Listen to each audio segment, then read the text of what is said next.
খালি করে যায় তোমার লগে দেখা করমু বিয়ে শাদী করমু। আসসালামু আলাইকুম।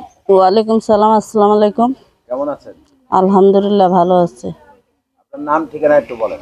আমার নাম বৃষ্টি, আমার বাসা দিনাজপুর একটু জোরে ফুলবাড়ি। বলেন না, ভাত খাইছেন? না খাইনি, না খেয়ে এসেছি ভিডিও ক্যামেরার সামনে। দিনাজপুর ফুলবাড়ি। আচ্ছা, এই ক্যামেরার সামনে কেন আসেন বারবার? বারবার তো আসি না, যখন একটা মনের মানুষ পাই তখন কি বারবার আসান যায়?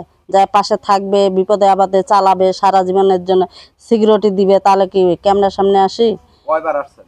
মেলায় কয়বার আইছি, 2-3 বার। এই পর্যন্ত কি পান নাই? না, একজন হয়েছিল, হওয়ার পরে তখন চলে গেছে গা। ও আমার সঙ্গে চিটিং করছে। হওয়ার পরে চলে গেছে। হুম চিটিং করেছে? হুম কেন চিটিং করেছে? সে ও নিজে বুঝে। আমাকে বললো যে আমি বাসায় যাইতেছি, বাসায় যায় তোমার লগে দেখা করমু, বিয়ে শাদী করমু, করার পরে তোমাকে বাসায় নিয়ে আইমু। তারপরে আর নাই, কোনো খবর নাই। আর খবর নাই? না, আসলে কি কারণে খবরটা আর নাই? মনে হয় ওর বউ আছে, পোলাপান আছে, এই জন্য নাই। আপনাকে কি বলেছিল? বউ বাচ্চা নাই। বউ বাচ্চা নাই? না। কতদিন এইভাবে তার সাথে কথা বলেছে? 2-3 মাস কথা বলছি। 2-3 মাস কথা হয়েছে? হুম আচ্ছা, এই যে 2-3 মাসে কি কি কথা হয়েছে একটু বলেন না।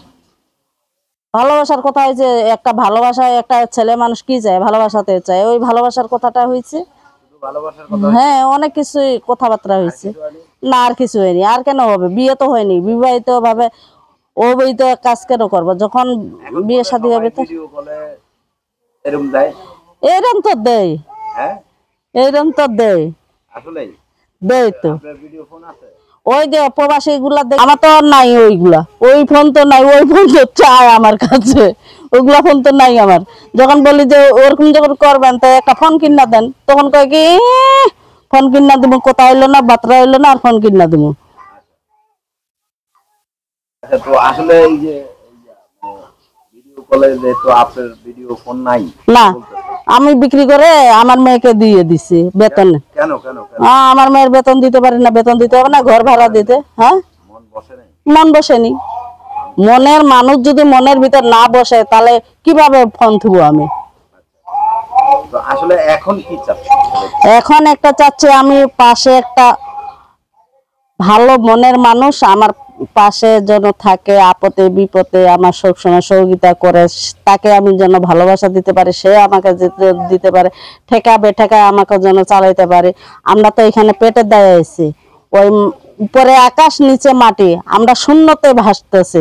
তো শূন্যটা যেন যাই আমাকে লাগায় একটা গতি, এই জন্য আসে দাঁড়াইছি এই জায়গায়, এই পর্যন্তই। আচ্ছা, তো আসলে এই শূন্যর মাঝে যদি কেউ জায়গা নিতে চায়, কিভাবে জায়গা নেবে আপনার কাছে? একটা মেয়ে মানুষ অনেক কিছুই পারে ভাই দিতে, কিন্তু ছেলে মানুষরা ওরা হচ্ছে কি ফুলে একটা মধু হয় না, গুনগুনে ইয়া মধু খাইতে আসে, মধু যখন মধু পায়, মধু ফুলটা যখন ঝেমরি যায় তখন ভমরা উড়ে যায়, সেই হচ্ছে এরকম। আপনার কাছে কি মধু আছে এখন? একটা মেয়ে মানুষের কাছে কি না থাকতে পারে? এখনো কি আমার যৌবনটা কি হয়ে গেছে? একটা বাচ্চার মেয়ে। তো আসলে আপনি কতটুকু মধু ভালোবাসা দিয়ে রাখতে পারেন? আছে অনেক, একটু অনেক অনেক। হ্যাঁ, আচ্ছা, তো ওটা বলাও যাবে না, শেষও হবে না। করতে চান না মধু দিতে চান? বিয়ে করতে চাই, অরিজিনালে বিয়ে করতে চাই। ওই যে ফোন দেওয়ার সঙ্গে আগে বিয়ে। বন্ধু হিসেবে থাকবেন সারা জীবন? না না না, সারা জীবন বন্ধু হিসেবে না, আমি বন্ধু হিসাবে রাখবো না। আমার একটা মেয়ে আছে, ওই যে বললাম যে উপরে আকাশ নিচে মাটি, মাঝখানে শূন্যতে ভাসতেছে। আর শূন্যটা যেন ভাসতে না হয় এমন জায়গায় যাই যেন গতি লাগাইতে পারে, যায় আমার পাশে দাঁড়াইবে, সে যেন আমার পাশে সারা জীবনের জন্য থাকে। আচ্ছা, তো আপনার সাথে যোগাযোগের ব্যবস্থা? মোবাইল আছে? বলতে পারেন না, কেন? মূর্খ।